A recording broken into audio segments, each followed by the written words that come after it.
Assalamualaikum warahmatullahi wabarakatuh. Perkenalkan, kami dari kelompok 13 ingin menjelaskan atau mempresentasikan hasil diskusi kami tentang etika profesional di bidang teknologi informasi. Nah, sebelum itu, perkenalkan saya Rahmadani, teman saya Rahmat Maulana Nur, dan yang ketiga yaitu Rian Teri Tahir. Nah, di sini kami akan membahas beberapa konten tentang pengertian etika dan profesional, etika profesional dalam teknologi informasi, pedoman tambahan bagi para profesional dalam IT, menghadapi masalah dalam IT yang berkaitan dengan etika, dan yang kelima, cyber law, dan yang terakhir, teori-teori dalam dunia cyber. Nah, saya persilahkan kepada Rahmat Maulana Nur untuk menjelaskan. Pengertian etika dan profesional. Etika yang berasal dari kata ethos. Dalam KBBI, etika merupakan ilmu tentang apa yang baik dan apa yang buruk, dan tentang hak dan kewajiban moral. Profesional sendiri adalah orang yang mempunyai profesi dan hidup dari pekerjaan itu dengan mengandalkan keahlian yang tinggi. Mengapa harus ada etika dalam profesi teknologi informasi? Dengan dasar pemikiran bahwa etika mengacu pada cara manusia untuk mengetahui cara hidup terbaik, maka teknologi informasi yang sudah menjadi bagian krusial dalam kehidupan manusia semakin membentuk bagaimana manusia tersebut mencari cara hidup terbaik. Namun dikarenakan teknologi adalah buatan manusia, maka teknologi dalam konteks etik tidak netral yang tergantung dari pembuat teknologi tersebut. Apakah etos kerjanya baik atau tidak? Maka sangat diperlukan profesional dalam bidang teknologi informasi yang memiliki etika yang baik. Etika profesional dalam teknologi informasi. Secara umum, pekerjaan di bidang ini terbagi menjadi 3, yaitu software, hardware, dan operasional sistem informasi.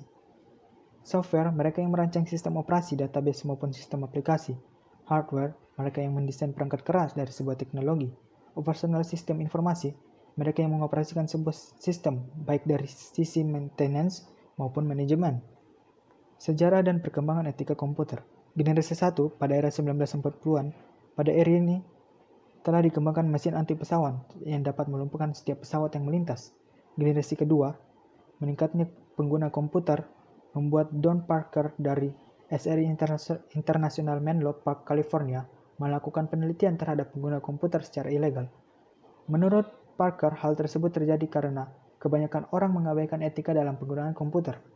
Generasi ketiga, kecerdasan buatan atau artificial intelligence memicu perkembangan program komputer yang memungkinkan manusia berinteraksi langsung dengan komputer.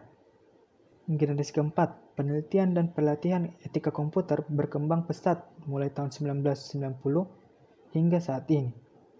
Secara umum, perilaku etis yang diharapkan dari para profesional komputer, yaitu jujur dan adil, memegang kerahasiaan, memelihara kompetensi profesi, memahami hukum yang terkait, menghargai dan melindungi kerahasiaan pribadi, menghindari merugikan pihak lain, menghargai hak milik. Isu-isu pokok etika komputer. Cybercrime, netiquette, e-commerce, pelanggaran hak atas kekayaan intelektual, dan tanggung jawab. Undang-undang yang mengatur tentang teknologi informasi dan komunikasi di Indonesia yaitu Undang-Undang HAKI dan Undang-Undang ITE. Baik, selanjutnya saya berikan kepada Rian Terry. Pedoman tambahan bagi para profesional dalam bidang TI.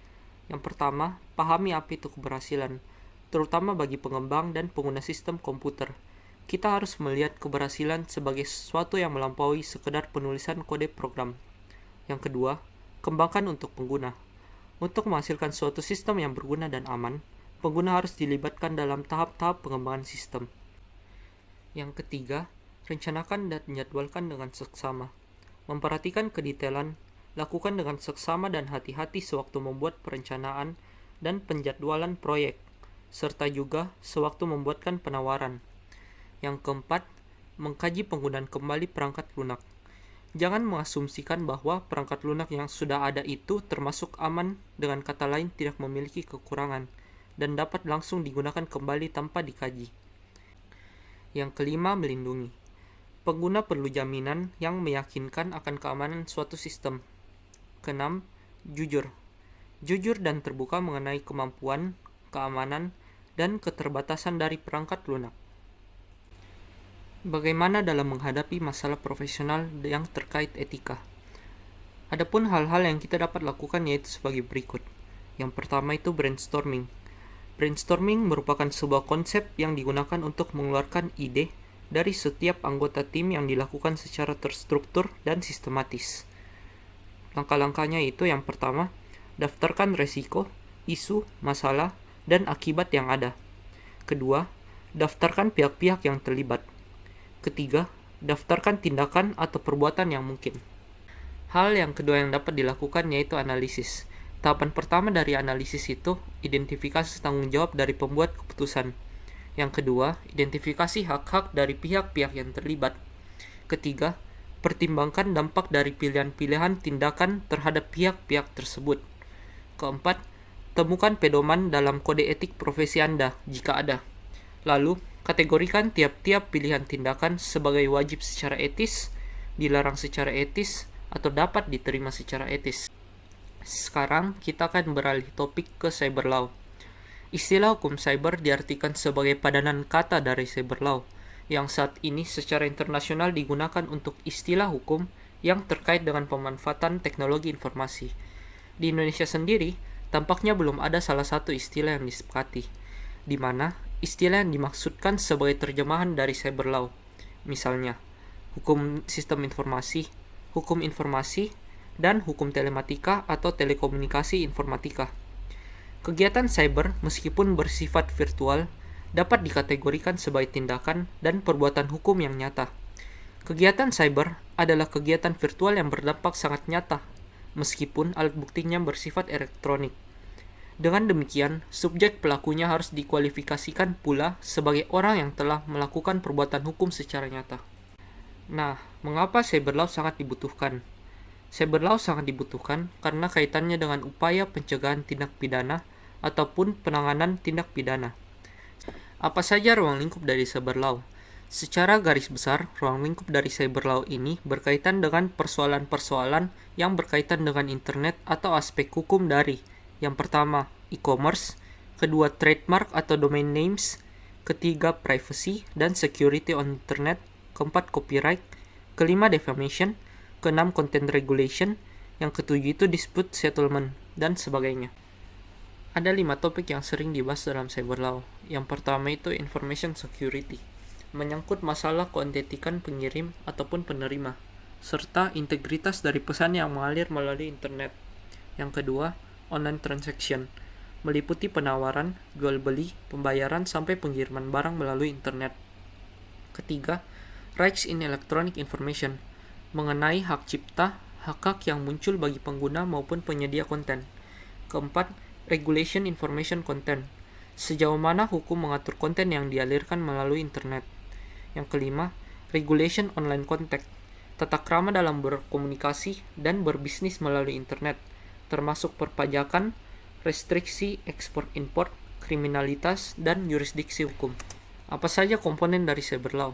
Yang pertama itu mengenai yurisdiksi hukum dan aspek-aspek yang terkait. Kedua, tentang landasan penggunaan internet sebagai sarana untuk melakukan kebebasan berpendapat yang berhubungan dengan tanggung jawab pihak yang menyampaikan.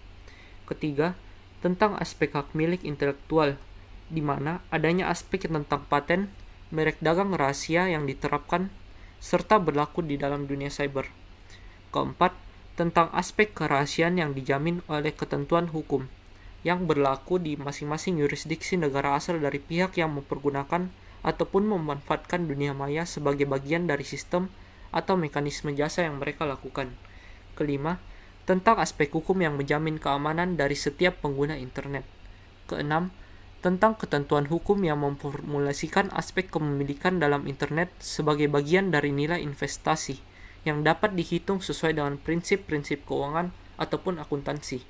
Ketujuh, tentang aspek hukum yang memberikan legalisasi atas internet sebagai bahan dari perdagangan atau bisnis dan usaha. Baiklah, saya akan melanjutkan penjelasan dari teman saya tentang asas-asas cyber law. Yang pertama, subjective territoriality, yaitu hukum ditentukan berdasarkan tempat perbuatan dilakukan dan penyelesaian tindak pidananya dilakukan di negara lain.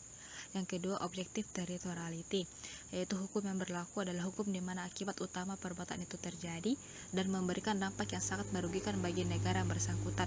Yang ketiga, nationality, menentukan bahwa hukum negara mempunyai jurisdiksi untuk menentukan hukum berdasarkan kewarganegaraan pelaku.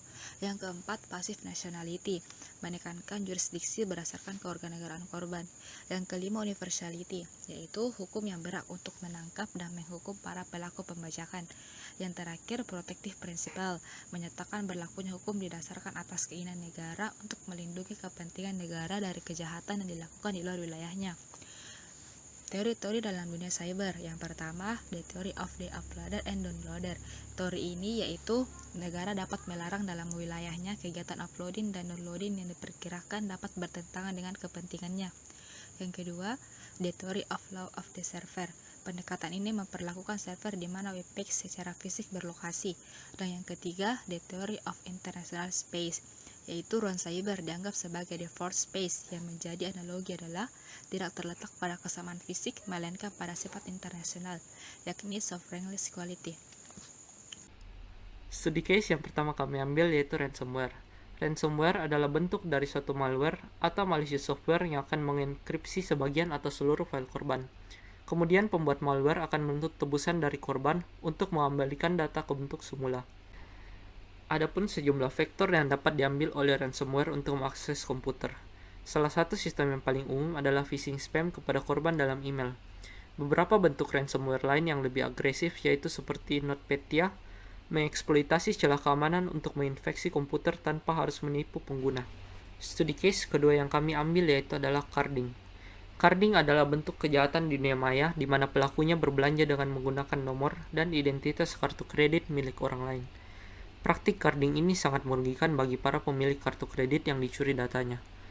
Itulah sebabnya saat ini semua negara sangat ketat dalam mengawasi transaksi kartu kredit, terutama yang melibatkan transaksi luar negeri.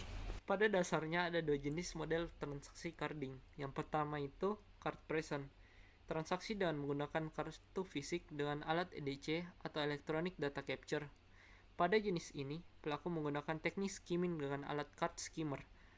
Alat ini dapat merekam data atau informasi pada kartu kredit dengan cara digesekkan pada card skimmer ini, sesaat setelah digunakan transaksi pada EDC. Yang kedua, itu card not present. Transaksi ini tanpa menggunakan kartu fisik, melainkan dilakukan secara online. Transaksi ini lebih berisiko karena lebih mudah mendapatkan data kartu kredit tanpa menggunakan alat tertentu. Teknik yang umum digunakan adalah phishing dan hacking.